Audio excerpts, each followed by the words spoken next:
Olá, bem-vindo, bem-vinda ao estudo da Bíblia através da lição da Escola Sabatina. Nós estamos estudando Hebreus esse trimestre e chegamos ao último dia, a última lição, 13ª lição do trimestre. Foi um estudo muito interessante, muito profundo, como costuma ser a Bíblia, e muito gostoso também.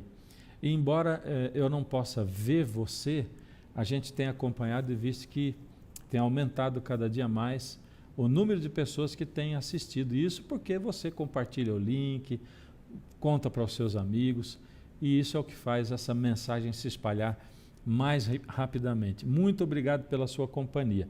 Então não esqueça de compartilhar o link enquanto você participa conosco. Hoje nós temos um trio diferente dos que vocês estão acostumados a ver, embora lá no passado eles tenham, no início das nossas lições, participado também das nossas lições. Nós temos aqui pastor Vicente Pessoa lá em cima da tela, né? Pastor Vicente, dá um alô, diz o que você, em que área você atua na igreja, por favor.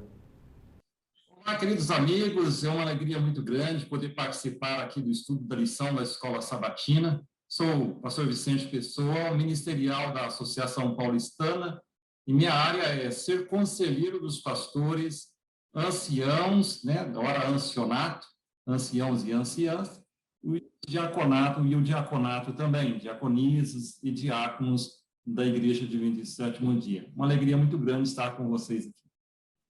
Que bacana, uma função bastante desafiadora, que Deus te abençoe, viu, pastor? Aqui no meio da tela nós temos o pastor Romualdo La Roca. Pastor, dá o seu alô também, fala para nós aí a sua função. Boa tarde, um privilégio muito grande estar com vocês, mas, pastor Fernando, antes de falar aqui para os amigos de quem eu sou, o que faço, eu gostaria de primeiro agradecer a você e a sua equipe por promover e por prover esse programa para a igreja. Esse programa está completando 2 anos, e foi muito importante durante o período da pandemia. E agora que nós acostumamos com esse programa de revisão da lição da Escola Sabatina, nós continuaremos com esse programa e tenho certeza que será ainda uma bênção maior para os nossos irmãos e amigos. Amém. Eu que agradeço, pastor, a oportunidade. Obrigado. Bom, eu atualmente exerço a função de pastor geral. É assim, pastor Fernando, quando a pessoa quer me apresentar de uma forma bem simpática e eufêmica, é pastor geral. Mas quando a situação exige assim um certo rigor, aí é presidente. Mas é só a função que eu ocupo atualmente. Estamos para servir a Igreja de Deus, servir o povo de Deus, e para mim é um privilégio, uma alegria muito grande participar desse programa de revisão da lição da Escola Sabatina. Maravilha, pastor. Obrigado aí pela sua presença, viu? Estar conosco aqui nesse no estudo da 13ª lição. E aqui abaixo na tela está o pastor Ronaldo de Oliveira. Bem-vindo aí, pastor Ronaldo. Obrigado, pastor Fernando. É uma alegria estar com vocês que nos acompanham no estudo tão importante da lição da Escola Sabatina. Estar com você também, pastor Fernando, pastor Vicente, pastor Romualdo La Roca, nossos colegas de ministério aqui no escritório da Associação Central Paulistana, perdão, no escritório da Associação Paulistana. Atualmente, a minha função é como secretário desta associação, junto com o pastor La Roca e o pastor Marildo, que ocupa a tesouraria. Que Deus abençoe a todos nós no estudo e na recapitulação desta importante lição. Valeu, Ronaldo. Brigadão. Nós estamos aqui, então, com a administração. Não está o Marildo, que é o nosso tesoureiro, mas nós temos aqui o ministerial, presidente e secretário da nossa associação. Nós somos colegas de trabalho, trabalhamos aqui na mesma associação e teremos o prazer de ter a sua companhia para fazer esse estudo.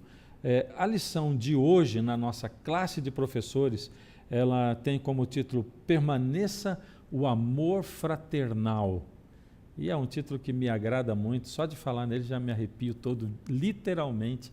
E antes da gente começar a estudar, eu quero convidar você para nós orarmos. Deus amado, muito obrigado por esse momento tão especial, Pai. Obrigado porque o Senhor nos dá a sua palavra e porque, Pai, nós temos o seu Espírito para explicá-la para nós. Ao nós meditarmos e discutirmos esse assunto, Pai, que ele faça parte de nós e se transforme em atos, em nome de Jesus. Amém. Muito bem, permaneça o amor fraternal e a gente vai começar com a introdução da semana. Eu vou pedir para o pastor Romualdo Larroca. Pastor, começa essa introdução aí, vamos englobar sábado e domingo. O sábado é pequenininho, né? Já vamos no sábado e domingo, vamos começando nosso estudo. Ok.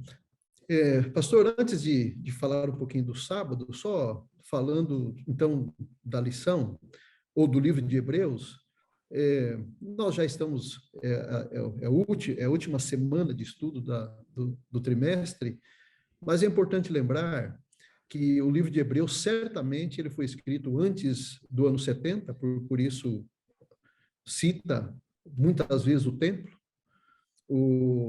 Esse livro, embora algumas pessoas tenham dúvidas com relação à origem e o seu autor, mas temos segurança de que o apóstolo Paulo foi quem escreveu esta carta, porque há muitas evidências internas de que ele quem escreveu.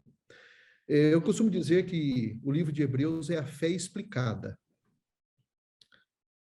E o capítulo 13, que nós vamos abordar na última lição do trimestre, eu chamo de a fé visível, por conta daquilo que Paulo apresenta para nós. O verso principal da semana, então, entrando no sábado, menciona que seja constante o amor fraternal. Por isso que a fé é visível, porque o amor fraternal, ele é demonstrado em ações, ele é demonstrado nos atos que nós realizamos. Por que o amor fraternal? Primeiro, nós temos que lembrar 3 coisas. A primeira, que nós somos parte da família do rei, e o livro de Hebreus vem o tempo todo mostrando que somos parte da família do rei. A segunda coisa, que somos parte de uma família sacerdotal. E o terceiro, que somos irmãos e irmãs. E por isso que lá em Hebreus 2:11, Jesus diz assim, aliás, Paulo diz assim, né? Jesus não se envergonha de nos chamar de irmãos. Ou seja, por isso, então, amor fraterno, nós somos irmãos, e nós não podemos perder isso de vista. E quem nos ensinou que somos irmãos? O próprio Jesus. Se você se recordar lá de São Marcos, capítulo 3, um dia Jesus estava numa reunião lá em Cafarnaum, dentro de uma casa, e alguém disse, olha, a sua mãe e seus irmãos estão ali fora, eles querem falar com você. E Jesus diz assim, mas sabe quem são os meus irmãos e minhas irmãs? São aqueles que fazem a minha vontade. Esses são os meus irmãos e minhas irmãs. Aliás, eu até faria aqui uma observação, que essa é uma prática que parece que nós estamos perdendo, de chamar as pessoas de irmãos. É comum entre nós chamarmos agora as pessoas pelo seu nome e omitirmos o nome irmão. E quando nós falamos de irmão, é uma lembrança constante de que nós devemos nos importar com o outro. Por isso, é sempre importante dizer aqui, irmão Ronaldo, irmão Vicente, irmão Fernando, essa lembrança, somos irmãos. E por isso, devemos viver o amor fraterno. Mas, ainda avançando aqui um pouquinho mais, depois, se os colegas quiserem dizer alguma coisa, o capítulo 13, que é esse último que nós estamos estudando aqui, o verso principal que mencionei, é de Hebreus 13, verso 1, seja constante o vosso amor fraternal, puxa para aquilo que a lição de domingo aborda. A lição de domingo, ela aborda a hospitalidade. Ela faz essa abordagem. E lógico que nós vivemos um tempo muito difícil de tratar desse tema, da hospitalidade. Na sequência do verso 2 do capítulo 13 de Hebreus, diz assim, não negligencieis a hospitalidade, pois alguns praticando-a sem o saber acolheram anjos. praticai a hospitalidade. Se somos irmãos, e Paulo começa dizendo no capítulo que seja constante o amor fraternal, para aquele tempo e para o nosso tempo, a hospitalidade ela é extremamente importante, para não dizer que ela é necessária. É evidente que, na minha ótica, e até por sugestão da própria lição, é óbvio que esse texto, quando fala que pessoas praticaram hospitalidade e hospedaram anjos sem saber, está mencionando aquilo que já está na própria Bíblia. Por exemplo, deve estar falando de Abraão, porque Abraão, um dia, ele recebeu 3 seres celestiais.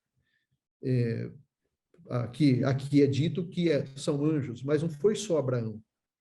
Abraão recebeu 3 seres divinos e os hospedou, e esses seres chegaram no formato humano. E tanto que Abraão ele começa já preparando alimentos para essas pessoas. A Bíblia até menciona ali em Gênesis 18 que Abraão preparou pão, mandou matar um boizinho lá, né? Parece que teve até um boi assado ali, coalhada. Ele preparou uma quantidade de alimentos, ele hospedou. E se você observar na Bíblia, você vai encontrar uma quantidade de pessoas hospedando outras. Você vai encontrar depois o Ló recebendo 2 anjos lá em Sodoma e hospedando dentro da sua casa.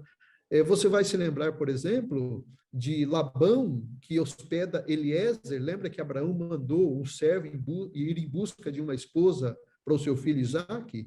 E quando ele vai lá para a terra de Canaã, ele vai para na casa de Labão, e Labão o recebe, o hospeda na sua casa. Jetro, por exemplo, hospeda Moisés. Moisés era um fugitivo do Egito, e ele encontrou abrigo na casa de Jetro.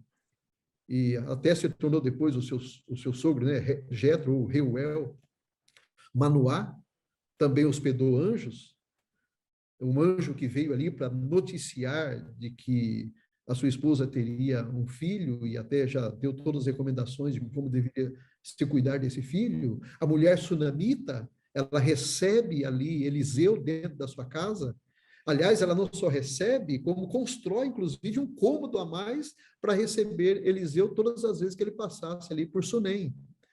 Isso no Antigo Testamento. Quando você vai para o Novo, essa prática ainda continua. A prática da hospedagem, da hospitalidade. Por exemplo, os samaritanos. Eles hospedaram Jesus, receberam Jesus, e a Bíblia diz que Jesus ficou 2 dias com os samaritanos. Se você for observar Lídia, ela recebe Paulo, e a Bíblia diz que ela o constrangeu, praticamente quase que obrigou Paulo a se hospedar na sua casa. Os bárbaros da ilha de Malta, quando Paulo estava em viagem para Roma e houve o naufrágio, os bárbaros ali acolheram, acenderam fogueira para todos aqueles que estavam ali naquele navio. E Públio, que era inclusive, parece o rei da ilha, ele recebeu Paulo na sua casa e o hospedou por 3 dias. Ou seja, a prática da hospedagem era muito comum no Antigo Testamento e muito comum no Novo Testamento. Por isso, essa recomendação, ela deve prevalecer ainda hoje. A palavra hospitalidade, ela tem origem na palavra hospital. Na verdade, a palavra grega para hospitalidade é philoxenia, ou filoxenia. Acho que não sei se a pronúncia exata é essa, mas significa assim, amar aos estranhos. Então, a hospedagem, a hospitalidade está bem relacionada a isso. E eu encerro aqui as minhas considerações falando dessa parte de domingo, dessa hospitalidade, especialmente da igreja cristã. Por que Paulo enfatiza a hospitalidade? Porque os cristãos eram perseguidos naquele tempo. Muitos cristãos foram presos. Logo no começo da era cristã, perseguidos pelos próprios judeus e com a força dos romanos. Mas depois, ao longo do tempo, continua essa perseguição severa pelos romanos. Mas Paulo diz assim, ó, vocês precisam praticar a hospitalidade, porque muitas pessoas perderam suas casas, perderam sua fonte de renda, e essas pessoas precisam de amparo, porque elas aceitaram a fé em Cristo Jesus. Então, vocês precisam praticar a hospitalidade uns para com os outros. Eu fiquei pensando por esses dias sobre essas tragédias recentes que o mundo está atravessando. Então, nós tivemos recentemente, aí dentro do mês de fevereiro, eu acho, ainda dentro desse trimestre, a tragédia lá na Bahia. Quantas pessoas precisaram ser abrigadas e receber a hospitalidade? Recentemente, agora em Petrópolis. E por que não dizer do que está acontecendo na Ucrânia, que está acontecendo lá com os nossos irmãos e com aqueles que não são da mesma fé? Mas pessoas que estão precisando de hospitalidade, porque a gente vê pelas fotos e pelos vídeos que as casas foram destruídas, tudo foi perdido, e essas pessoas precisam da hospitalidade. Agora vem a pergunta, como é que você pode participar disso? Como é que você pode ajudar? Talvez eu não consiga ir lá buscar famílias na Ucrânia para hospedar na minha casa, e nem para ampará-las. Mas você pode ter certeza que há muitas pessoas ao seu redor que precisam de algum tipo de hospitalidade, de algum tipo de amparo. Mas para aqueles que estão distantes, você pode participar. Inclusive, nós estamos numa campanha de oração todos os dias às 7 da manhã e às 7 da noite, pedindo a misericórdia de Deus na vida dessas pessoas. Mas também a nossa agência da ADRA está presente lá. A ADRA são os meus braços, são os seus braços lá na Ucrânia para atender e socorrer aquelas pessoas, para amparar aquelas pessoas, socorrê-las nesse momento difícil. E você pode ajudar, inclusive fazendo doações financeiras para que a ADRA seja os seus braços e suas mãos lá naquele país. E, Pastor Fernando. Tá certo, amigo. Pois não, pode falar. Não, eu só acrescentaria, acho que eu me empolguei aqui demais com a questão da hospitalidade. A gente não pode se esquecer que Jesus, ele foi alguém que necessitou de hospedagem desde o seu nascimento. E por isso que a prática da hospitalidade na Bíblia, ela é tão presente, ela é tão forte, há muita insistência nisso. Até dizem alguns comentaristas que, naquela época, não era comum se hospedar em hospedarias, porque nas hospedarias havia promiscuidade, havia esse tipo de situação, e que era muito prudente e comum você hospedar na casa das pessoas. Então, por isso, essa prática era tão forte. E lembra que Jesus, ele não tinha um lugar para ele. Quando ele chegou lá em Belém, para fazer o censo de Quirino, o José e Maria, na verdade, Maria grávida, e quando foram bater nas portas, todas as casas cheias e ocupadas, a hospedaria também cheia e ocupada, o que restou para Jesus? Uma manjedoura, não é? E Jesus ali foi hospedado naquele lugar.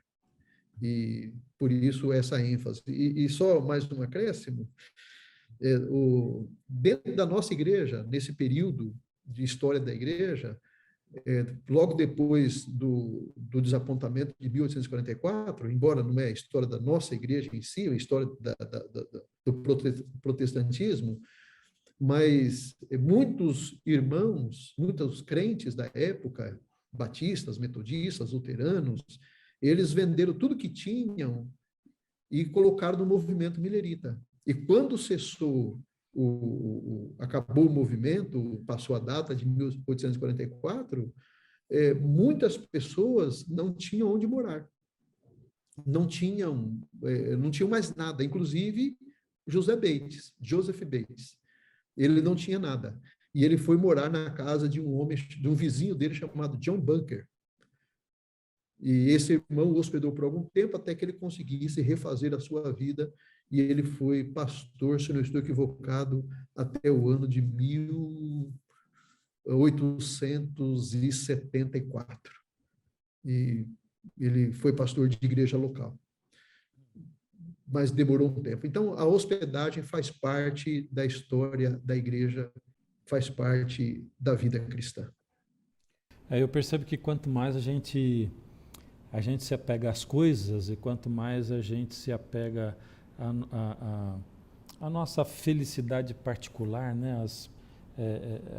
Essa coisa assim de cada um ter a sua privacidade, menos a gente quer dar hospitalidade para as pessoas, né? Quanto mais se desapega, você não tem, quanto menos você tem a perder, mais você tem a compartilhar. Quanto mais você tem, menos você quer compartilhar, né? Isso a gente vê para todo lado, né? Eu me lembro de alguns vídeos aí do YouTube, né? De uma pessoa ir pedir, a pessoa ir numa lanchonete, pedir um pouco de comida para a pessoa não dá, e depois ela mandar uma pizza para um mendigo, e chega lá o mendigo não sabe que ela mandou a pizza, mas a pessoa chega lá e pede um pedaço, e o mendigo diz, olha, o morador de rua, né? Pode comer, come à vontade aí e tal. Ou seja, a pessoa que tem menos, ela está mais disposta a compartilhar, e as pessoas, nós que temos mais, muitas vezes, na maioria das vezes, menos dispostos a compartilhar. A palavra de Deus, de novo, ela mexe muito com a gente nessa coisa da hospitalidade, de receber as pessoas. Até mesmo quando a gente está dentro da igreja, né? Eu estava me lembrando, enquanto o pastor estava falando, de um fato que aconteceu comigo. A gente estava em Minas Gerais, e aí na igreja, eu estava orador da Voz da Por Si, o quarteto junto comigo, e aí um senhor chegou do meu lado e falou assim, escuta, eu queria te fazer um pedido. E à medida que ele foi fazendo o pedido dele, né, que era em relação a uma música que eu cantava, ele foi contando a história dele, né? Ele disse, eu moro numa cidadezinha bem pequenininha aqui perto e tal, e ali tinha na cidade um camarada, um homossexual, na situação de morador de rua, mas que era uma aberração, andava muito maltrapilho, muito fedido, falava muito palavrão, e era aquela pessoa com quem as crianças mexiam para ouvir falar palavrão e correr, né? Ele falou, e um dia esse camarada começou a dormir na porta da minha casa. Ele falou, aquilo me deu um mal-estar muito grande, né? Porque na primeira noite que choveu, eu não conseguia dormir, porque eu pensava ele estar lá na porta da minha casa. E aí eu fui e trouxe para a varanda de casa. E aí ele começou a dormir na varanda. E aí a gente, incomodado, arrumou um colchão para ele, botou num cantinho. Aí nós arrumamos o cantinho da varanda para ele ficar lá. E o tempo foi passando, 2, 3 semanas, e aí nós... No sábado a gente ia fazer o culto, e nós começamos a convidá-lo para fazer o culto. E ele entrava em casa para fazer o culto. Então a gente deixava ele tomar banho em casa e tal. E a história foi evoluindo, né? Ele chegou num ponto que a gente fez amizade, eu comecei a estudar a Bíblia com ele e tal. E eu conversei com a minha esposa e a gente colocou para dormir dentro de casa. A gente tem 2 meninos e a gente o colocou para dormir dentro de casa. E, bom, o resumo da história é que o rapaz se batizou, é diácono na igreja, e o meu pedido é que o sonho dele é cantar um dueto com você, daquela sua música Obrigado, né? E eu vou dizer para vocês assim, foi um dos momentos mais emocionantes da minha vida, quando eu, sem conhecer, porque eu aceitei o pedido e não sabia quem era, e quando eu chamei para cantar e veio aquela figura andando de terno e de gravata, né? Ainda carregando trejeitos homossexuais, carregando esses trejeitos. E aquele homem transformado por Jesus veio e cantou comigo, e eu o tempo todo ficava aquela história na minha cabeça. Que história maravilhosa de acolhimento, e ao mesmo tempo aquilo apelava para mim, né? E se fosse eu? E se fosse comigo? Então a palavra de Deus está aqui de novo, mexendo com a gente, né? Cutucando a gente nesse tempo de tantos antagonismos, né? Para que a gente abra os olhos para olhar ao redor, né? De quem precisa da nossa hospitalidade. E a gente vai ver pessoas, né, como o pastor citou, as mais variadas possíveis, né? Alguém tem algum comentário mais sobre aqui sábado e domingo? Se não, podemos passar para a segunda. Pastor Fernando, eu gostaria de destacar aqui um ponto, porque o amor ele é muito importante para nós, né? O amor fraternal. É o relacionamento entre irmãos. Mas um fato que nós deveríamos levar em consideração é a necessidade que a igreja necessita hoje. Porque ao estudarmos a lição, nós entendemos que estudamos muitas vezes fatos históricos, mas esquecemos de colocar em prática em nossa vida. Quando o apóstolo Paulo ele capta a ideia, né, do que é o amor fraternal, ele lembra que o que seria isso na prática? Nós não devemos fazer para os outros aquilo que não queremos que façam para nós. Ou eu gostaria que fizessem para mim, né, ou gostaria que os outros fizessem para mim aquilo que eu posso fazer por eles também. É uma estrada, né, de mão dupla. E um fato interessante é que quando Paulo ele fala sobre a questão do relacionamento, ele está ecoando aquilo que Jesus mesmo disse, quando ele usou a analogia da videira, ele disse assim, eu sou a videira e vocês são os ramos. Se vocês estiverem ligados em mim e eu em vós, vocês vão produzir, então, aí muito fruto. E Paulo, quando ele escreve aos Gálatas, no capítulo 5, verso 22, ele fala desse fruto, o fruto do Espírito. E a primeira característica do fruto do Espírito é amor. E no verso 25, né, que ele diz assim, se vivemos no Espírito, andemos também no Espírito. Não nos deixemos possuir de vanglória, provocando uns aos outros, tendo inveja um dos outros. Quer dizer, o antídoto para o problema do pecado, do relacionamento, o problema dos relacionamentos, para sermos mais hospitaleiros, para olharmos mais para as necessidades das pessoas que estão em nossa volta, é termos realmente o amor de Cristo em nosso coração. Que a partir do momento que nós começarmos a ter esse relacionamento direto com Cristo, e ele se torne realmente o primeiro na nossa vida, o amor vai transbordar, né? O amor fraternal ele vai ser real em nossa vida. Então, eu quero deixar aqui um apelo, né, para mim, para vocês que estão aí nos ouvindo, que nós possamos realmente desenvolver esse amor fraternal em nossa vida. É verdade, Jesus, né, ele define, né, nisso saberão que sois meus discípulos, se amardes uns aos outros. Ou seja, se a gente quer falar de discipulado, vamos falar de como aprender a amar. E santificação, a plenitude do Espírito, é ter a plenitude do amor de Cristo na minha vida. Aí sim a sua vida vai estar transbordando de santificação, né? Segunda-feira, Pastor Ronaldo, compartilha com a gente aqui, segunda-feira. Ok, Pastor Fernando, eu creio até que você já deu um gancho para nós conectarmos aqui com a lição anterior, a lição do dia anterior, quando você falou da dificuldade de nós colocarmos em prática a hospitalidade. E até trouxe esse exemplo que você vivenciou ali no seu ministério pastoral, né? Eu vou começar aqui, a lição de segunda-feira, ela aborda duas áreas também em que nós somos desafiados a praticar o amor fraternal. E eu vou começar primeiro com a segunda área, e depois eu termino com a outra, né? A segunda área é justamente a avareza. Então, o que você falou agora há pouco, Pastor Fernando, sobre as pessoas que às vezes têm muito, né, e têm dificuldade para compartilhar, às vezes a raiz do problema é justamente a avareza. E a avareza, obviamente, ela pode comprometer a prática do amor fraternal. E é por isso que o apóstolo Paulo se preocupava em deixar este conselho para a sua comunidade, inspirado por Deus, logicamente, e é por isso que nós precisamos levar isso em consideração também. Literalmente, o termo avareza significa o amor ao dinheiro, mas ele pode ter um conceito, uma conotação mais ampla, e pode ser um amor desvirtuado por qualquer coisa, não apenas pelo dinheiro, mas por qualquer coisa. E a avareza leva o ser humano a querer ter sempre mais, nunca está satisfeito e ele quer sempre ter mais. E os resultados disso, então, nós vemos, né, o egoísmo, a cobiça, a ganância, a discriminação daqueles que eventualmente têm menos do que nós mesmos possuímos, e todas essas coisas vão comprometer a prática do amor fraternal na comunidade cristã. O apóstolo Paulo, então, ele deixa aqui, na carta aos Hebreus, dois antídotos, ou dois remédios para a avareza. O primeiro deles é o contentamento, quando ele diz que nós devemos nos contentar com as coisas que nós temos. Esse é um grande desafio também, porque no mundo em que nós vivemos, nós estamos rodeados de necessidades imaginárias, necessidades fictícias.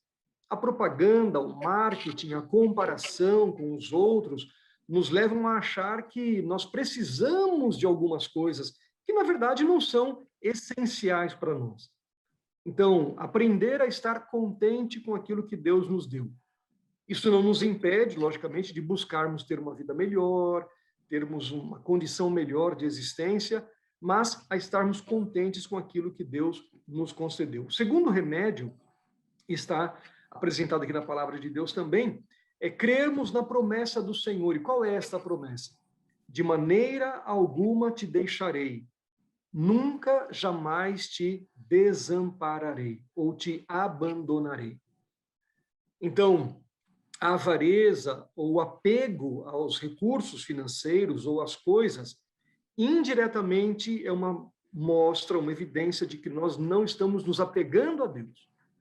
Quando nós confiamos nas promessas de Deus, Ele vai nos sustentar, Ele vai nos guardar, Ele vai nos proteger, quer tenhamos pouco, quer tenhamos muito, quer tenhamos tudo, quer tenhamos nada, Deus vai nos proteger. Quando nós mantemos esta verdade em nossa mente, isto é, com certeza, um antídoto poderoso contra a avareza. O primeiro aspecto, então, mencionado aqui na lição, é o aspecto do amor no lar, quando ele fala, então, especificamente do casamento. Se existe um lugar onde nós temos que começar a desenvolver a prática do amor fraternal, é justamente na família. Nós vamos praticar este amor fraternal na igreja, vamos praticar o amor fraternal entre os irmãos, vamos praticar o amor fraternal na vizinhança, no trabalho, mas o primeiro lugar onde nós vamos aprender a praticar e a desenvolver o amor fraternal é justamente no lar. E o lar cristão, segundo os conceitos bíblicos, começa com um casamento cristão, dentro da vontade de Deus. É por isso que o apóstolo Paulo diz aqui que o casamento é digno de honra, deve ser honrado, deve ser respeitado. O casamento deve ser incentivado, não que as pessoas solteiras não sejam felizes, não que aqueles que não se casaram, de alguma forma, tenham algum tipo de limitação, absolutamente. Mas os que se propuseram a casar devem, então, construir o seu casamento de acordo com os princípios da palavra de Deus. E serem, no seu casamento, um exemplo vivo da fraternidade cristã, do verdadeiro amor fraternal. E nós não poderíamos deixar de mencionar que o apóstolo Paulo fala aqui também sobre a impureza e o adultério.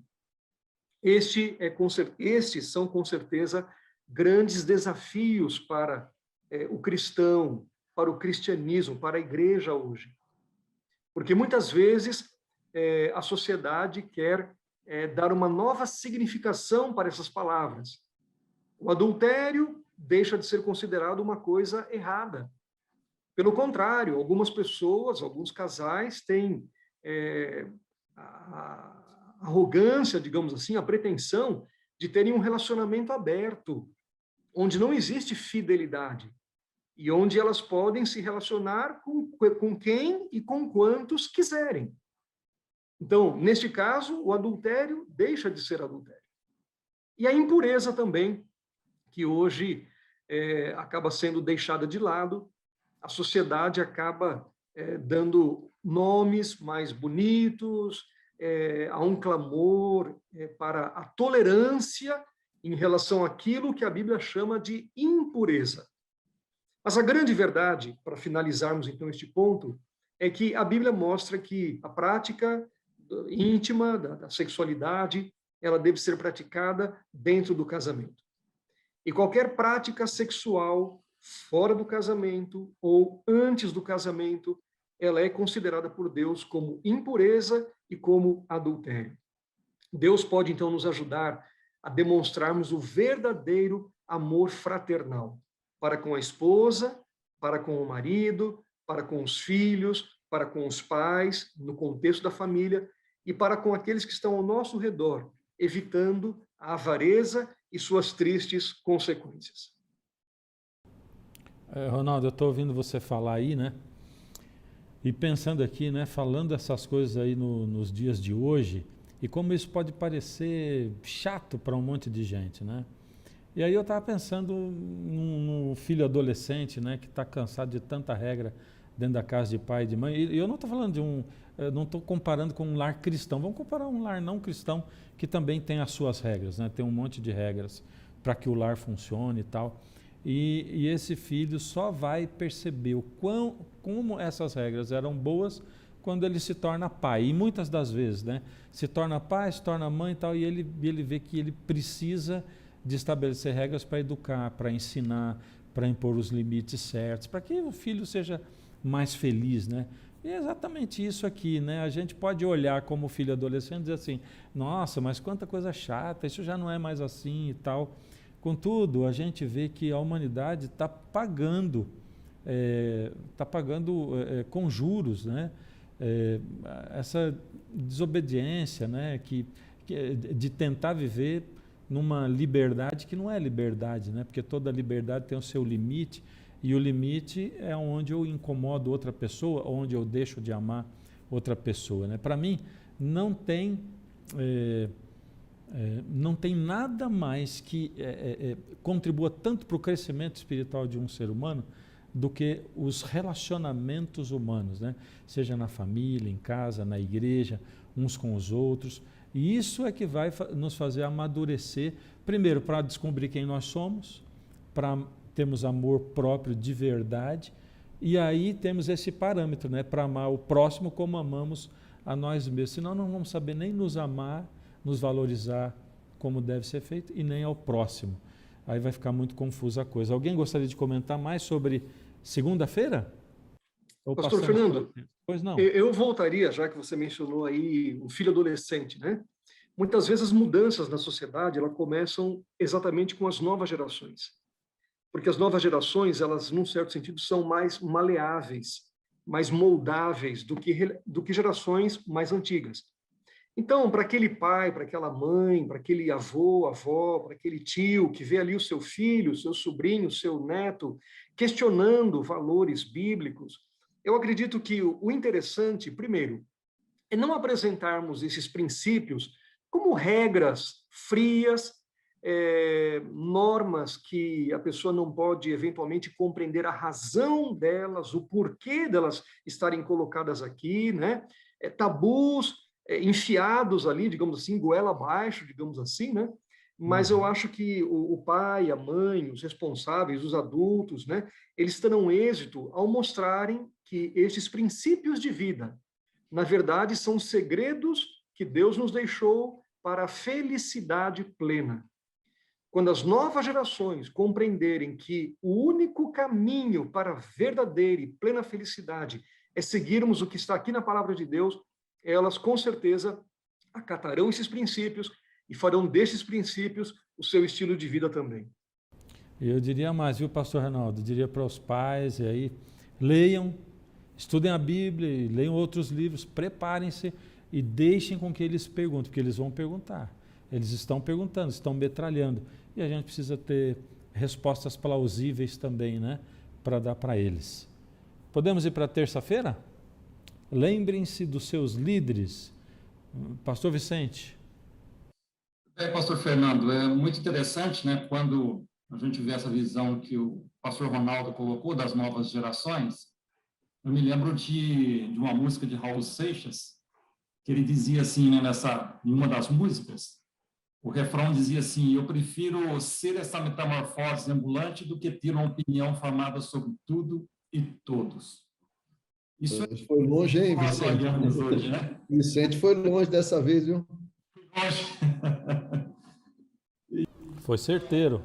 Isso reflete, na realidade, a visão dessa geração hoje, né? Que é uma geração muito questionadora, não que eu veja que isso seja tão negativo assim, questionar, mas a partir do momento em que os questionamentos começam a colocar aquela visão muito liberal, aquela visão relativista de uma verdade absoluta estabelecida pela palavra de Deus.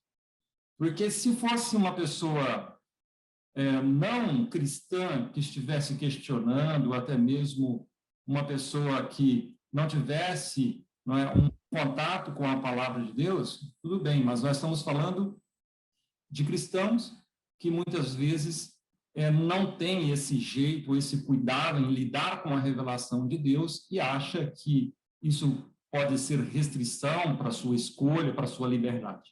Mas a palavra de Deus, ela nos traz liberdade. Jesus, ele disse assim, conhecereis a verdade e a verdade vos libertará. Então, dentro dessa questão da organização, tem que haver uma organização. Cristo, ele é o supremo pastor, Cristo, ele é a cabeça da igreja. Então, nós entendemos que há uma organização. E a partir do momento que há uma organização, nós temos líderes escolhidos por Deus. Nós vamos para o Antigo Testamento, nós vemos ali Deus chamando homens, capacitando homens, mulheres, para que essas pessoas fossem instrumentos de Deus para cumprir um propósito maior, que era a salvação, que era levar o plano da redenção avante, né?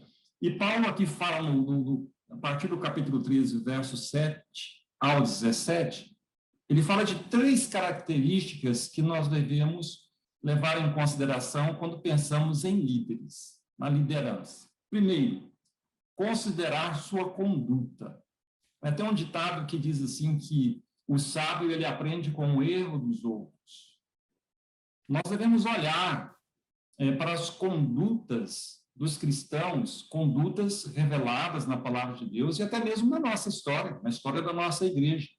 Nós vamos ver pessoas que deram a vida, nós vamos ver pessoas que exerceram um ministério, iniciaram e terminaram um ministério com louvor. Mas, por um outro lado, também nós vamos ver pessoas que caíram, né?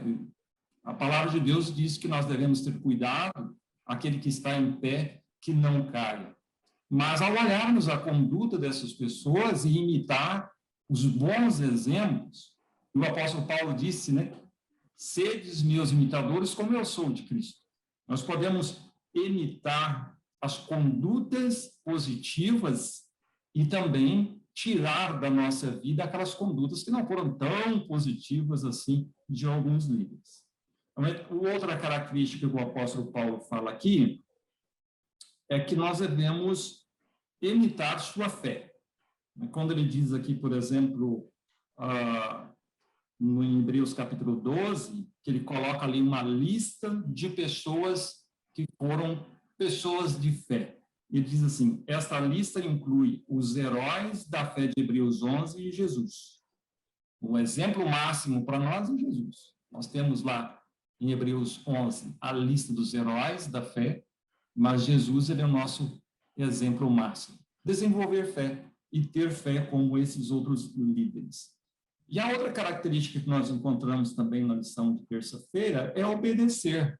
É obedecer. Alguns têm muitas dificuldades em questão de obedecer liderança. Mas Deus instituiu a igreja desta forma. Então, nós vamos para a igreja local, nós temos ali os líderes que foram escolhidos, né, por uma comissão representativa, e esses líderes foram ali, dado a esses líderes a responsabilidade de liderar. E quando nós vemos isso, isso é muito bom, é muito importante, porque a liderança, ela demonstra a organização que Deus deu. Nós vamos lá para o Antigo Testamento, nós observamos ali, quando Deus tirou o povo do Egito, como organizou, né, de uma forma assim, bem clara, em volta do santuário, cada tribo, as funções de cada um ali. Então, nós devemos olhar para isso e perceber a importância da liderança e também a importância de obedecer, perceber que há uma hierarquia. Eu sei que essa geração é realmente uma geração questionadora. Não vejo nenhum problema em questionar, desde que esses questionamentos sejam respeitosos, né? A gente pode perguntar, tem dúvida? Pergunte. Pergunte para o seu líder, não tem problema nenhum. Mas o difícil é quando a gente começa a perceber pessoas questionando a liderança. Aí fica um pouco difícil. Vamos colocar, né, em prática em nossa vida, ser como o apóstolo Paulo, né? Dizer como o apóstolo Paulo, sedes os meus imitadores, assim como eu sou de Cristo. O pastor Fernando, Pois não. eu só reforçaria o que o pastor Vicente já mencionou com relação a obedecer.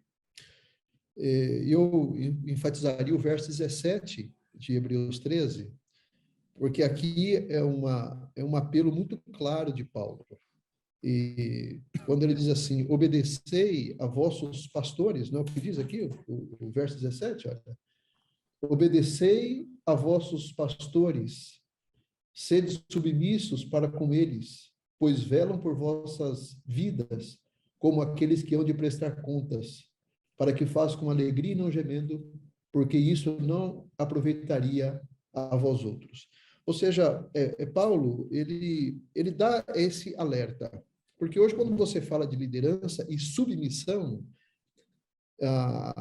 o mundo moderno não aceita, é difícil para as pessoas aceitarem dessa maneira. Só que Paulo aqui, ele está falando de um tipo de liderança que Jesus exerceu, que é a liderança servidora. Porque ele diz assim, olha, vocês devem ser submissos. É mais ou menos aquilo que Paulo diz com relação a maridos e mulheres, ou homens, esposos e esposas. Ele diz assim, ó, esposas, sejam submissas aos vossos maridos, e não é só seja submissa e ponto, mas depois ele diz assim, ó, você pode ser submissa àquele esposo que está disposto a dar a sua vida por você, porque ele diz assim, ó, assim como Cristo amou a sua igreja e deu a sua vida por ela. Então, eu acredito que qualquer mulher, qualquer esposa, ela será submissa a um esposo que esteja disposto a dar vida por ela. Agora, trazendo de volta para Hebreus capítulo 13, 17, Paulo diz assim, irmãos, sejam submissos aos vossos pastores. E aí ele acrescenta, porque eles velam por vossas vidas como aqueles que hão de dar conta dela. E aí Paulo transfere toda a responsabilidade para o pastor, ou para o líder, ou dependendo da versão vai estar guia, ou seja, é aquele que vela pela vida das ovelhas. Eu sempre, quando eu uso esse texto, utilizo desse texto, eu sempre digo para os irmãos ficarem tranquilos, porque enquanto muitos irmãos estão saindo 4 horas da manhã de casa, 5 da manhã de casa, 6 da manhã de casa, ou 7 da manhã de casa, para ir para o trabalho, ou para a escola, para os seus afazeres, ele pode ter a segurança e a certeza de que seu pastor está, nesse momento de joelhos, orando, intercedendo por eles. É o que diz aqui, ó, ele está velando pela vossa vida. Ele está intercedendo pela sua vida, como aquele que vai dar conta dela. Ou seja, o verdadeiro pastor, o verdadeiro líder, é aquele que serve a sua comunidade, a sua congregação diante de Deus. Ele está ali, ele não pode estar presencialmente junto com os irmãos que estão dentro das suas ovelhas, que estão dentro de ônibus, estão dentro de metrô, estão dentro de trem, estão dentro do carro, estão no trânsito, estão indo a pé para o trabalho, mas ele está ali intercedendo, lembrando de cada uma delas. Quem sabe citando o nome de cada uma delas na sua oração, falando com Deus dos problemas que essas pessoas estão atravessando, que é do seu conhecimento, e está ali velando por elas, porque ele sabe que ele vai dar conta de cada uma delas diante de Deus. Então, a responsabilidade não é grande. Então, quando Paulo diz assim, obedeça aos vossos pastores, Paulo certamente estava falando daquilo que era a vida dele, uma vida de serviço, uma vida de entrega, e alguém que deu a sua vida em favor do evangelho, em favor, na verdade, até dos seus irmãos, né, para que o evangelho chegasse a eles. Pastor, antes de você emendar aí na quarta-feira, né, eu queria dizer o seguinte, você estragou todinho o meu comentário. Eu tinha separado o texto de Efésios, de Paulo. Estou brincando, não estragou não, falou exatamente, né, convergiu aquilo que a gente ia falar. Eu pensei a mesma coisa, né, tinha separado o mesmo texto. Mulheres, sede submissa a vossos maridos. Que marido? Aquele que está disposto a morrer por você, ou seja, né? Então eu colocaria esse título da lição de terça-feira, eu completaria esse título assim: lembrem-se dos seus líderes e lembrem-se de serem líderes. Entendeu? Quer dizer, Você precisa você que tem líder precisa se lembrar dele, mas você que é líder precisa se lembrar de ser líder, de verdade, no verdadeiro sentido da palavra, né? O líder é aquele que morre pela ovelha, aquele que dá vida pela ovelha, aquele que se compromete, que ama de fato, né? Lembrando que quando você é pai e você diz assim, você precisa dizer, eu sou seu pai, não me trate assim porque eu sou seu pai. Pronto, já perdeu todinha a sua autoridade, né? Se você precisar falar isso, você não vai, pode saber que você não está conseguindo educar direito, né? Então, toda vez que um líder precisar chamar a atenção e dizer assim, mas eu sou seu líder, ele já perdeu toda a sua autoridade, né? A liderança, a gente conquista, né? Todas as vezes que eu ganho um cargo de liderança, a minha pergunta é essa, bom, eu sou líder porque eu tenho uma função, um cargo, ou eu sou líder porque as pessoas me enxergam como líder, né? Como elas podem me enxergar como líder? E, para dizer a verdade, todos nós somos líderes. Pode ser que você não seja pastor, não seja líder de igreja, não seja nem ancião, pode ser que você seja um adolescente de 15 anos, mas se você tem um amigo que aceita convite seu para ir aqui ou ir ali ou para passar, você é líder dele, entendeu? Então, todos nós somos líderes. Por isso a gente tem que aprender a respeitar os líderes, mas nós temos que aprender a ser líderes também, líderes segundo o coração de Deus, né? Vamos passar para quarta-feira então, pastor. Nós temos aqui 15 minutos para falarmos de quarta e quinta-feira. E a quarta-feira começa com cuidado com doutrinas diferentes e estranhas. É um tema para passar uma semana falando, viu? Tem uma lição inteira. Muito bom esse tema, né? Captei a sua mensagem, serei bem objetivo, tá bom? Todos nós. Mas o Paulo, se Paulo foi incisivo, seguro, num item, num tópico, foi esse, sobre o cuidado com as falsas doutrinas. E a lição da quarta-feira fala, cuidado com doutrinas diferentes e estranhas. E Paulo combateu veementemente isso, porque se você observar lá em Gálatas, capítulo 1, ele já introduz esse tema. Quando ele diz assim, Gálatas 1, verso 6, ele disse assim, admira-me que estejais passando tão depressa daquele que vos chamou da graça de Cristo para outro evangelho. E depois ele acrescenta no verso 8, mas ainda que nós, ou mesmo um anjo, vindo do céu, vos pregue outro evangelho equivalente daquele que temos pregado, seja anátema.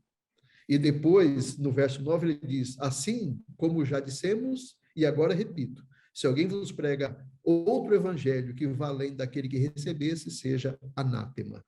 Ou seja, Paulo, não só aqui, em outros lugares dos seus escritos, de suas cartas, ele está muito preocupado em preservar a pureza do evangelho, para que não se infiltrasse falsas doutrinas. Teve um momento que ele disse, cuidado com os lobos que estão aí disfarçados no meio de vocês. Eles não pouparão o rebanho, viram lobos que não pouparão o rebanho. Ou seja, Paulo tinha uma preocupação excessiva com esse item.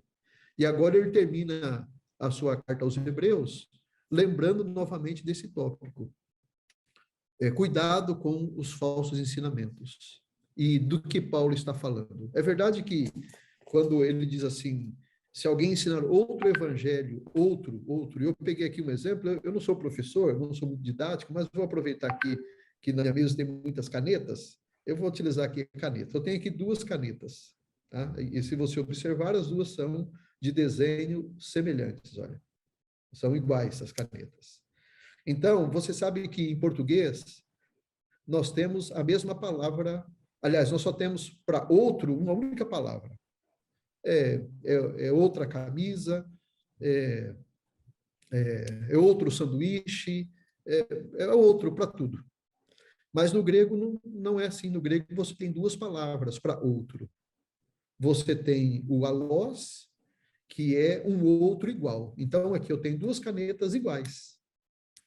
Então, eu tenho uma caneta, agora eu estou lhe dando outra caneta, mas eu estou dando um alós, outra igual.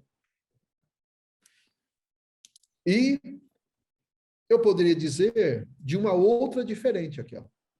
E quando é outra diferente, é heteros, outro. E Paulo está dizendo o seguinte, olha, e Paulo usa a palavra heteros. Se alguém introduzir um outro evangelho diferente, um heteros diferente daquilo que eu tenho ensinado, seja anátema. Paulo tinha um zelo tremendo com relação a isso. Ele disse, não permito que outro evangelho. Pode ser até chamado de evangelho, mas é um outro, é heteros, é diferente. Então, sejam vigilantes com relação a isso. E essa palavrinha, outro, você pode distingui-la na Bíblia de diversas maneiras. Eu queria até deixar 2 exemplos para não confundir. Se você for lá em Mateus 5,39, vai usar a palavra alós, que é igual. Quando diz assim, ó, eu, porém, vos digo, não resistais aos perversos, mas a qualquer que te ferir na face direita, volta-lhe também a outra. Ou seja, uma face é igual a outra, né? A não sei que... Então, é outra face igual, é um alós. Mas quando ele disse assim, ó, em São João 19:32, os soldados foram e quebraram as pernas ao primeiro e ao outro, que com ele tinha sido crucificado. Então, o outro... Então, estava Jesus, e quando foram quebrar a perna do outro que já tinha sido crucificado, então falaram o outro, está dizendo um heteros, é diferente, é um outro diferente. Então, essa clareza, e Paulo diz, olha, mas se chegar um outro evangelho, um heteros diferente daquilo que eu já ensinei para vocês, seja uma maldição. Então, sejam vigilantes. E agora, por que Paulo introduz isso? Ele traz essa preocupação. Então, você vai se lembrar que a carta toda de Hebreus, ela está falando de Jesus como um sacerdote superior.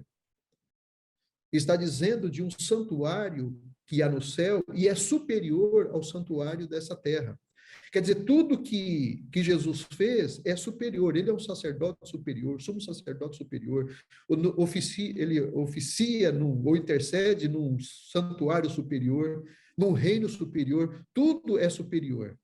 Então, Paulo está preocupado em dizer o seguinte, olha, cuidado com aquilo que vai ser introduzido, para que vocês não sejam confundidos, porque mesmo nos dias de Paulo, o ritual terrestre, de sacrifício terrestre ainda continuava, e alguns não conseguiam descolar, né? Não conseguiam descolar daquilo que foi por mais de 1000 anos uma prática diária dentro do povo de Israel. Então, como descolar disso? E Paulo disse, olha, não permita que esse outro evangelho vos afaste do verdadeiro evangelho.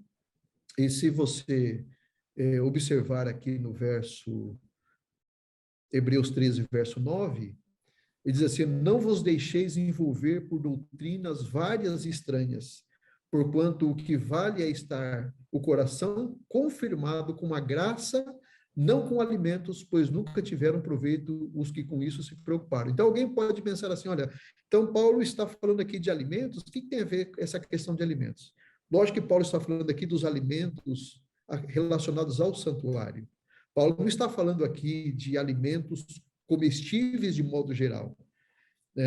Até porque Paulo ele foi muito claro com relação a isso, e Paulo estava no primeiro concílio de Jerusalém, que quando foi, pastor Ronaldo, você como secretário entende bem de ata, quando foi redigida a primeira ata do primeiro concílio da igreja cristã, em Atos capítulo 15, ali foi mencionado qual foi o resumo, qual foi o votado, né? O que foi votado ali naquela ata? O que entrou na ata? Diz assim, ó, Atos 15, 28 e 29.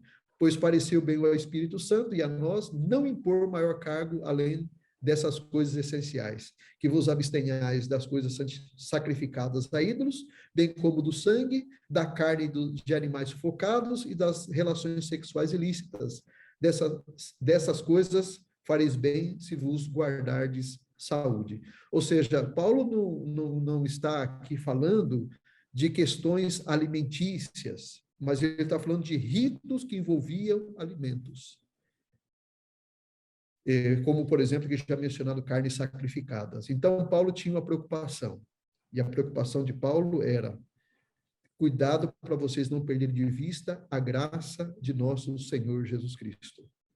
Nós fomos salvos pela graça. E é isso que o Concílio de Jerusalém, o primeiro, enfatizou lá em Atos 15, verso 11, conforme você pode observar na lição. Mas cremos que fomos salvos pela graça do Senhor Jesus, como também aqueles o foram.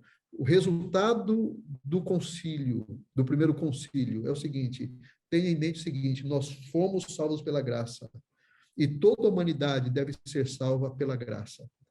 Essa foi a ênfase do concílio. E Paulo, então, agora, ao se despedir nessa carta aos Hebreus, ele relembra: não permita que nada vos desvie daquilo que é o essencial para a salvação. O essencial é a graça de nosso Senhor Jesus Cristo e a intercessão de Cristo no santuário celestial. Isso vocês não podem perder de vista jamais. Eu acho bem interessante, né, que ele fale sobre essas doutrinas estranhas, que na verdade eram coisas que aconteciam muito em relação ao judaísmo. Tinha muitos judeus a maioria dos cristãos se convertiam, vinham do judaísmo naquela época, né?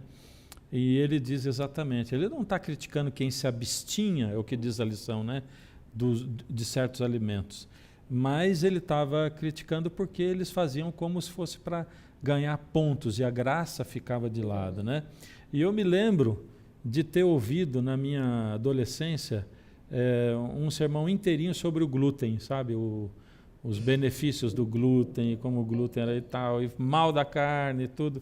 E sabe assim, ali não tem nada a ver com a graça, né? Não tem nada a ver. Muitas vezes nossos púlpitos são ocupados com assuntos que não são o evangelho de verdade. A gente tem que tomar muito cuidado, né? Sem contar que o glúten há pouco tempo já se mostra que ele também não é a melhor coisa para a gente comer, né?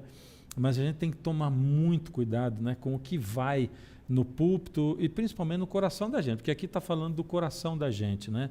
De nós termos certeza de que nós somos salvos pela graça e manter esse evangelho puro e apresentarmos isso uns aos outros, né, como sendo o evangelho da verdade, né? Algum comentário mais sobre quarta-feira ou podemos rumar para quinta-feira e finalizando a nossa lição? Só um comentário, pastor Fernando. Pois não. Sabe que a igreja, assim como na época do apóstolo Paulo, a igreja todo o tempo está passando por dificuldades quanto à questão doutrinária, né? Sempre aparece uma luz nova, uma ideia nova, e isso acaba chegando até os irmãos. A forma mais segura que nós temos, primeiro, é entender que a Bíblia é a nossa única regra de prática e fé. Nós não temos outra base, né, para estabelecer a nossa fé como igreja. Em segundo lugar, nós devemos usar aquele ditado, né? Se você tem alguma dúvida, procure os universitários, né? Um ditado que está entre essa geração. Então, procurar os universitários. A igreja é o porto seguro para aquela pessoa que tem alguma dificuldade. Se você tem dúvida, ligando aqui com a lição de terça-feira, a liderança foi estabelecida para isso, o pastor foi estabelecido para isso, né? O pastor, ele pode ajudá-lo, ajudar o irmão, a irmã que tem alguma dificuldade, porque o próprio apóstolo Paulo disse que lobos ferozes surgiriam em nosso meio. A gente tem que ter cuidado aí com algumas interpretações da Bíblia, interpretações erradas, algumas acusações e também colocações que são contrárias à revelação e contrárias àquilo que, como igreja, nós acreditamos. Então, nós temos que cuidar, como igreja, nós temos que cuidar das nossas doutrinas e também poder pregá-las, né, com certeza, com carinho e com amor. Pastor Fernando, pastor Vicente, eu só resgataria de novo o alós. A revelação é progressiva. É verdade que Deus pode trazer nova luz para o seu povo nesse tempo. Só que tem que ser alós. Ela não pode ser diferente do evangelho que foi ensinado por Jesus e nem pelos seus apóstolos, e nem por Paulo. É alós. Agora, se vier uma nova luz, conforme o pastor Vicente mencionou, que é um heterós, que é diferente, essa deve ser rejeitada veementemente, conforme diz o apóstolo Paulo. Amém. Vamos para quinta-feira, indo a Cristo fora do acampamento. Terminamos com o pastor Ronaldo. Ok.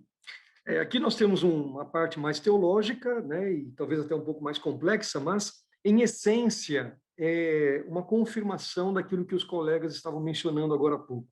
Especialmente os judeus os cristãos que vinham para o cristianismo a partir do judaísmo, que se convertiam depois de serem judeus, eles às vezes eram tentados, olhando a beleza do templo, a grandiosidade do templo, a beleza da cidade de Jerusalém, os rituais que eram realizados ali no altar. E eles comparavam agora com a simplicidade e a pureza do Evangelho. E alguns eram tentados a voltar, então, aos seus antigos rituais, às suas antigas cerimônias. O apóstolo Paulo, então, leva-os a pensar e a fazer uma comparação. E a comparação é a seguinte: o judaísmo tinha realmente um belo templo ali em Jerusalém. O cristianismo e os cristãos voltavam-se para um templo celestial, o santuário celestial, indestrutível. Os judeus podiam orgulhar-se da beleza da cidade de Jerusalém. Os cristãos podiam alegrar-se na esperança da nova Jerusalém. Os judeus podiam admirar-se da beleza e da grandiosidade do altar e das cerimônias que eram feitas ali. Neste caso, o apóstolo Paulo diz: o nosso altar está fora de Jerusalém. Os autores lembram que fora da cidade de Jerusalém estava o lugar onde os restos do sacrifício eram queimados, os leprosos ficavam à margem da sociedade, dejetos, corpos de cadáveres de animais eram jogados, era o lugar mais imundo de todo o acampamento. E justamente ali Jesus foi crucificado. Então o convite do apóstolo Paulo é para sair então fora do arraial. E esse sair fora do arraial significava submeter-se às mesmas vergonhas, carregar sobre si a mesma humilhação que Cristo Jesus carregou.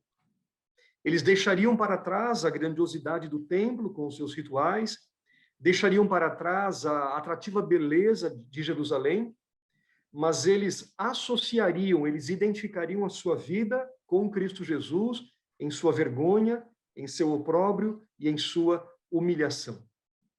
E, queridos amigos que nos escutam, né, queridos colegas aqui que compartilham conosco a lição nesta hora, este é o convite para mim e para você também. Deixarmos de lado a aparência de uma religiosidade fria, a ostentação de rituais sem vida, mas nos identificarmos com Cristo Jesus. Tomarmos sobre nós mesmos a vergonha, o fardo leve, o jugo suave de Cristo Jesus, e estarmos dispostos até mesmo a sofrer por Cristo Jesus. Porque os discípulos, quando sofreram por Cristo, eles se consideraram felizes e se regozijaram por causa disto. Então, esse, em essência, finalmente, é o convite que o apóstolo Paulo faz nesta carta aos Hebreus. O caminho do sofrimento e da vergonha, muitas vezes, é também o caminho que nos leva para mais perto do nosso Senhor e Salvador Jesus Cristo. Quando você fala aí, né, quando a lição fala fora do acampamento, você me remete diretamente a João 10, né, quando Jesus diz assim, que eu sou o pastor, o bom pastor, e ele fala do aprisco, que é esse lugar físico onde as ovelhas estão guardadas, ou seja, a igreja, e ele diz, eu chamo as ovelhas, ele diz, as ovelhas ouvem a minha voz, todas ouvem a voz, mas aí ele separa, diz assim, as minhas ovelhas reconhecem a minha voz, né? E eu as chamo, elas reconhecem e me seguem.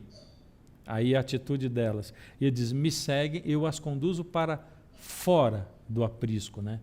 Esse fora também, ele me mostra que além de ser esse lugar onde Cristo foi para morrer, ele é um indicativo também de a gente sair não só da nossa do nosso lugar de conforto, mas saímos de Jerusalém também, que é o sair do aprisco, sair de dentro da igreja, não no sentido de deixarmos a igreja, mas no sentido de entender que a nossa missão, assim como a de Cristo foi executada do lado de fora, a nossa missão também ela está do lado de fora da igreja ou do acampamento, ou fora de Jerusalém, né? Quer dizer, é onde nós vivemos o tempo todo, é ao nosso redor.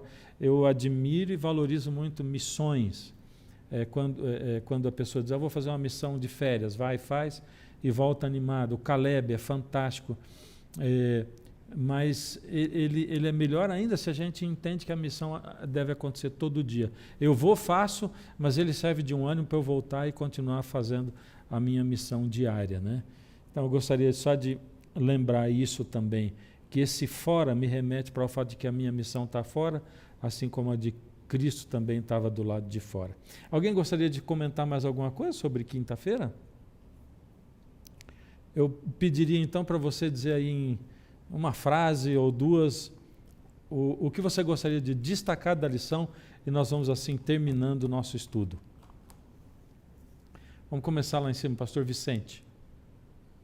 Bom, a essência da lição é exatamente a questão do amor, o amor fraternal.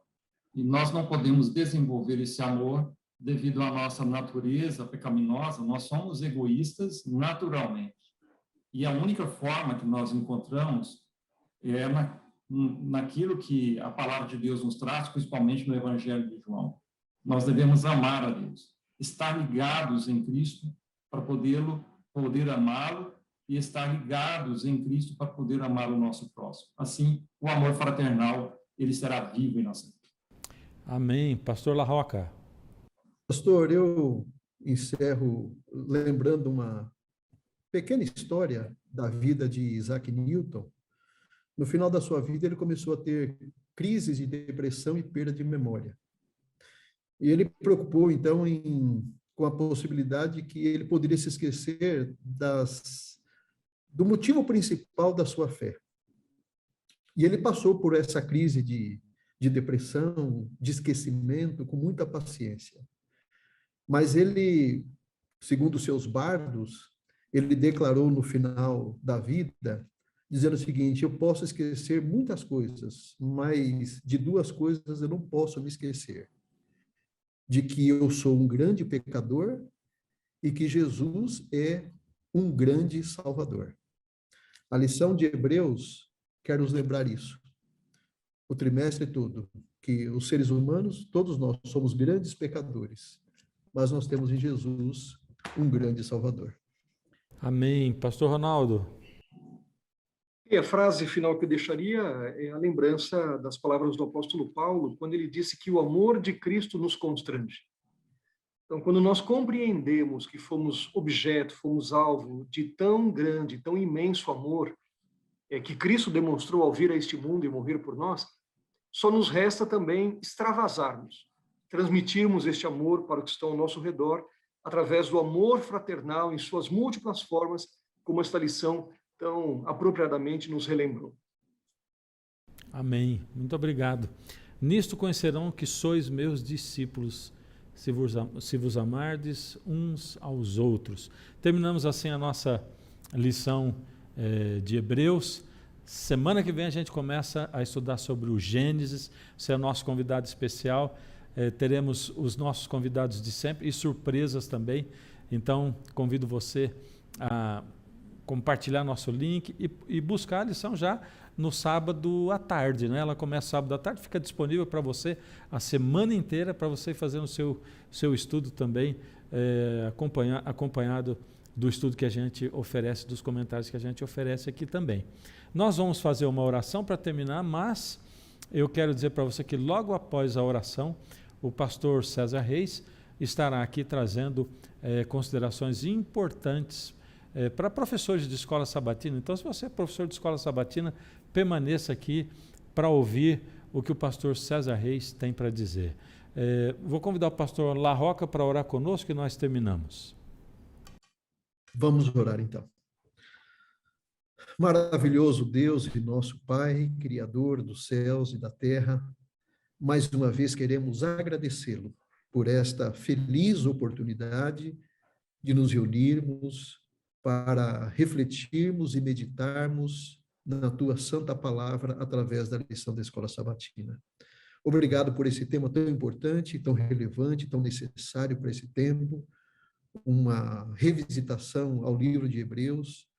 E muito obrigado, Pai, por todas as lições que aprendemos, as lições que recordamos, mas nós queremos pedir ao Deus que nos ajudes a manter sempre viva em nosso coração a certeza da graça maravilhosa de Jesus Cristo e da sua intercessão por todos nós, por todo o tempo, no santuário celestial.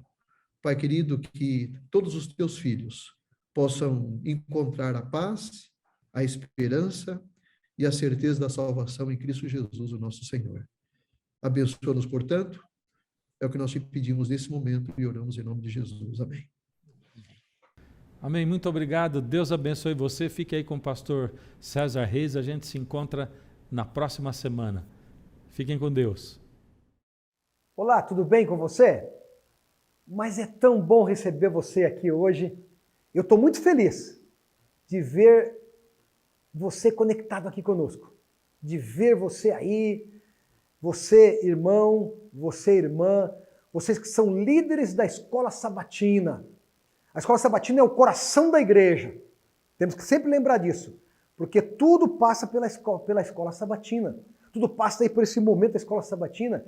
E você, professor, você, professora, nós devemos promover a saúde da Escola Sabatina. Promover a saúde da Escola Sabatina, para que ela possa crescer forte, para que possa ter vitalidade, para que possa ter vigor. É importante nós termos algumas atitudes. Você, diretor da Escola Sabatina, você, professor, você, professora. Então, escute o que eu tenho para dizer para você. Primeiro, é importante nós termos a classe dos professores. Vocês acabaram de assistir agora a classe da Escola dos Professores online com o pastor Fernando, e sempre com seus convidados e convidadas. Então, é importante você, na sua igreja, ter também a sua classe aí. Essa classe, ela não é para inibir a classe da sua igreja. Não, não é para isso não. É para ser mais uma ferramenta para ser utilizada como um apoio para a sua classe aí. Durante a semana, os professores assistirem, para que no momento em que eles puderem estar juntos, reunidos, tirar alguns conceitos daquilo que vocês aprenderam aí hoje. Tá bom? Então a classe da Escola Sabatina, da lição da Escola Sabatina online, ela é importante, mas ela não substitui a classe dos professores aí na sua igreja. Quer ter uma saúde da Escola Sabatina? Classe dos professores. Segundo, visitar os alunos, professor e professora. Vocês são pastores, vocês são aqueles que cuidam dessas pessoas. Há uma estatística aqui do estado de São Paulo que um pastor cuida em média de 475 pessoas. E um professor da Escola Sabatina, uma professora, cuida em média de 21 membros. 475 o pastor e 21 membros o professor da Escola Sabatina. Quem tem mais proximidade com a ovelha? Quem tem mais proximidade com o membro? É você, professor, é você, professora. Então, você sabe, aquele que está precisando de uma visita, aquele que está precisando de um apoio, porque lá na casa dos nossos irmãos, eu entendo que nós temos algumas restrições ainda, mas é importante, irmão e irmã, é importante a gente ter esse contato. Se você não pode visitá-lo fisicamente, vai lá virtualmente. Como? Você pode fazer uma chamada para conversar com ele, você pode fazer através do WhatsApp, você pode fazer por algumas outras plataformas que talvez você conheça e use. Então é importante você fazer esse trabalho de visitação aos membros da sua classe. Isso traz saúde, traz vigor, traz vitalidade para a sua classe. Primeiro, diz para você, a classe dos professores. Segundo, visitar os alunos. Um terceiro aspecto, né, é a gente ter um encontro com a classe. Extra igreja. Na casa de um irmão, na casa de uma irmã, né, na casa de uma família ali da classe. A gente poder se reunir, para poder ter um convívio social, um convívio espiritual, um convívio ali de relacionamento. para comer também alguma coisa. Tudo isso é muito importante. Isso vai trazendo saúde para a classe da escola sabatina. Lembrando sempre do dia do amigo, isso traz vigor para a escola sabatina, traz motivação para nós trazermos também nossos amigos, nossos irmãos, né? Lembrando sempre também de que a classe é um lugar para a gente poder dar testemunhos. Mas como é que o testemunho acontece? Se acontece algo durante a semana. Por isso que é importante, nós temos projetos evangelísticos com a classe da escola sabatina, com a unidade de ação evangelística. Porque só vai testemunhar aquele que tiver algo ou alguma coisa para poder falar. E isso é importante, que durante a semana nós motivarmos nossos alunos a terem atividades espirituais, motivar os nossos alunos a darem estudos da Bíblia, motivar os nossos alunos a entregarem literatura, motivar os nossos alunos a fazer também algumas visitas para a classe. Essa interação, ela deve acontecer e isso vai trazer saúde para a escola sabatina. E sabe, amigo, irmão, professor e professor, organizar tudo isso com muita criatividade. Muita criatividade. A criatividade ela é fundamental, não é? Para que todas essas coisas aconteçam na escola sabatina.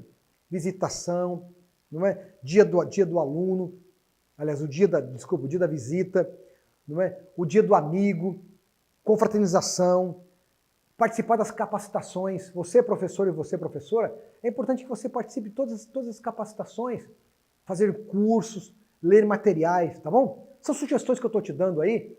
Eu espero que você possa colocar em prática, entender um pouquinho isso e trazer saúde para a classe e para a sua igreja da escola sabatina, tá bom, amigo? Deus te abençoe, um forte abraço e a gente se encontra aqui na próxima semana.